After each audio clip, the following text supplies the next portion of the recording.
E esta semana foi lançado pelo Ministério da Agricultura, Pecuária e Abastecimento o Plano Nacional Safra 2020-21. Mais uma vez, focado nos pequenos e médios produtores, que são os que mais precisam do suporte do governo federal, o Plano Safra 2020-21 contará com 236,3 bilhões de reais e um aumento de 13,5 bilhões de reais em relação ao Plano Safra anterior.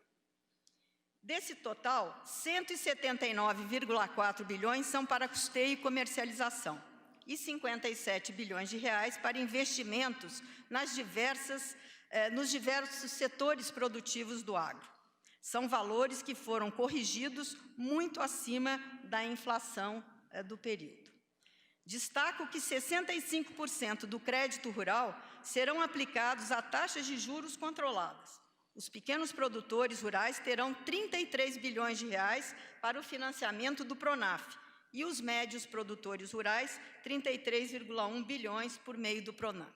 E aqui eu quero dizer, ministro Paulo Guedes, do esforço da economia neste momento para que chegássemos a esse Plano Safra. E sempre nós tratamos de colocar recursos para os pequenos e os médios.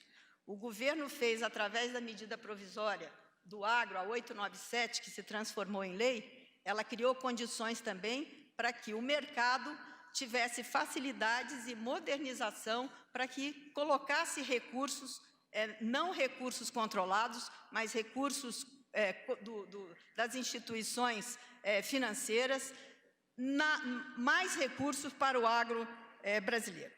Para os produtores da agricultura familiar, os juros serão de 2,75% e chegando a 4% ao ano para outras categorias dos menores no Plano Safra.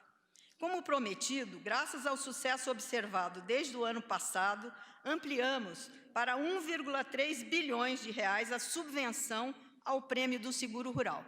O Eduardo colocou aqui muito bem. Esse ano nós tivemos uma seca monumental. Há 15 anos o Rio Grande do Sul não tinha a seca porque passou agora. E se não fosse o seguro rural que muitos produtores tomaram, talvez a situação seria muito pior do que nós temos lá hoje. Destacamos ainda que o Plano Safra 2021 mantém recursos de 500 milhões para o também bem-sucedido programa de construção e reforma de casas rurais. E eu tenho certeza que nós já estamos em conversação com a Caixa Econômica Federal, presidente Pedro, para que possamos ampliar esses recursos, não do Plano Safra, mas da Caixa, para que os pequenos produtores possam reformar e melhorar a sua moradia no campo. Os investimentos cresceram, em média, 29% em inovação tecnológica, deputada Evaí. Armazenagem, irrigação, agricultura e pecuária de baixa emissão de carbono. Deputada Aline, isso é o que nós precisamos para mostrar para o mundo que a agricultura brasileira é sustentável e ela trabalha, sim, em níveis de modernidade. A Embrapa tem nos dado todo o suporte, presidente Moretti, para que nós possamos mostrar lá fora essa agricultura tropical que só nós temos e que trabalha com baixa emissão de carbono. O Plano Safra também procurou, secretário Jorge, fortalecer a pesca comercial, financiando a aquisição de equipamentos e infraestrutura, o armazenamento e o transporte do pescado. Não é suficiente. Nós temos que trabalhar muito mais para esse setor, que é um dos setores que tem potencial enorme de crescimento no nosso país. O esforço do governo Jair Bolsonaro para viabilizar esse Plano Safra é um reconhecimento às conquistas e ao potencial do setor que está pronto para contribuir para a retomada econômica pós-coronavírus, ministro Ernesto. Destacamos as boas previsões para este ano que vem, um aumento de área plantada e a colheita da safra recorde de grãos. Esta safra, nós estimamos que ela fechará em 250,5 milhões de toneladas, 3,5% superior à safra passada. É importante frisar ainda que a contratação de crédito rural na safra passada foi a maior já verificada, somando até o momento 207 bilhões dos 220 disponibilizados. Observamos que no primeiro trimestre de 2020, enquanto outros setores sofreram retração, a agropecuária cresceu 1,9%. Além de abastecer o mercado interno, o agro exportou 17,5% a mais em relação ao mesmo período de 2019, gerando ganhos para a balança comercial e preservando empregos e renda para os brasileiros. Esse cenário, presidente, nos dá a convicção de que a agropecuária brasileira será um dos principais motores da retomada econômica após o Covid-19, que impôs uma situação dramática, nunca vista em esfera global. Precisamos de esperança e otimismo para superarmos tudo isso. E é nesse espírito que lançamos hoje o Plano Safra 2020-2021. E ainda sobre o Plano Safra 2020-21, você fica agora com a análise do economista Amado de Oliveira no De Olho no Mercado.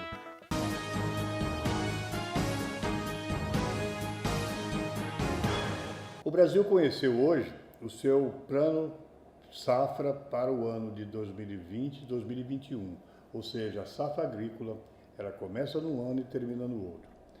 O Brasil recebeu, certamente com satisfação, o quesito volume de recursos. Nós tínhamos para o Plano Agrícola, o Plano Safra 2019-2020, o recurso na ordem de 222 bilhões de reais.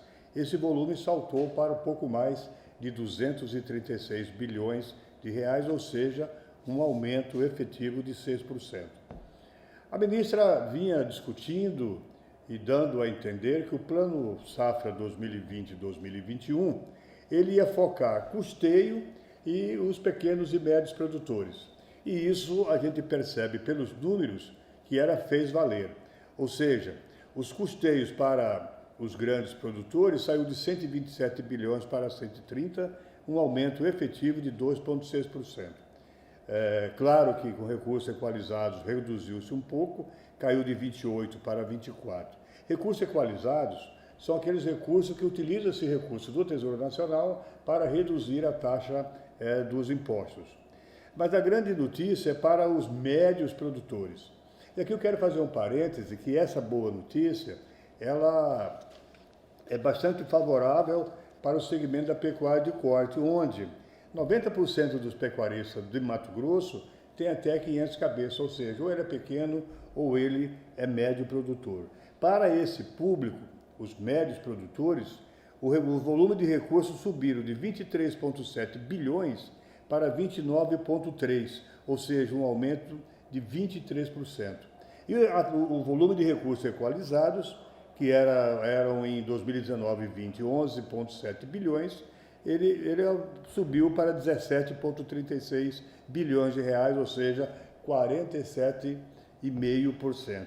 Essa sim é uma boa notícia, vamos explicar por quê. Porque o pequeno e o médio produtor, o pequeno ainda tem os recursos do Pronaf, que são mais favorecidos, mas o médio é onde concentra o grande número de propriedades rurais, especialmente no caso da pecuária. Mas atinge todas as cadeias do agronegócio, seja produtor de suíno, seja o de frango, seja até da agricultura comercial. Uma outra novidade é que os investimentos também do Pronamp ele aumentou 38% e o investimento equalizado para os grandes produtores também aumentaram. Isso é bastante importante. A taxa de juros, isso é importante, aqui nós ficamos entendendo que o governo poderia fazer um pouco mais. Os juros controlado do Pronaf ele varia de 3% a 4%. O Pronamp ele deixou de ser 6% e a partir do mês de julho agora, como foi implementar o Plano Safra 2020 e 2021, os juros serão de 5% para custeio e serão de 6% para investimento. Aqui nós preocupamos porque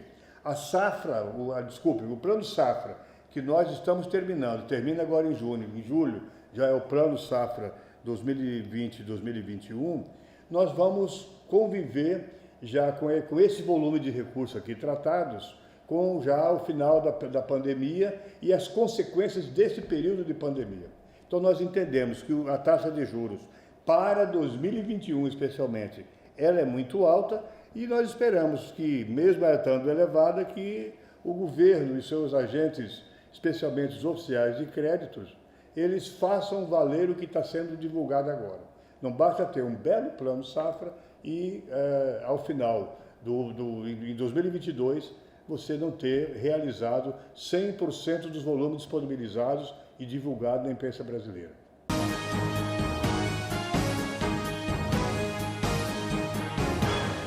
E nós vamos agora para um breve intervalo comercial. Não saia daí!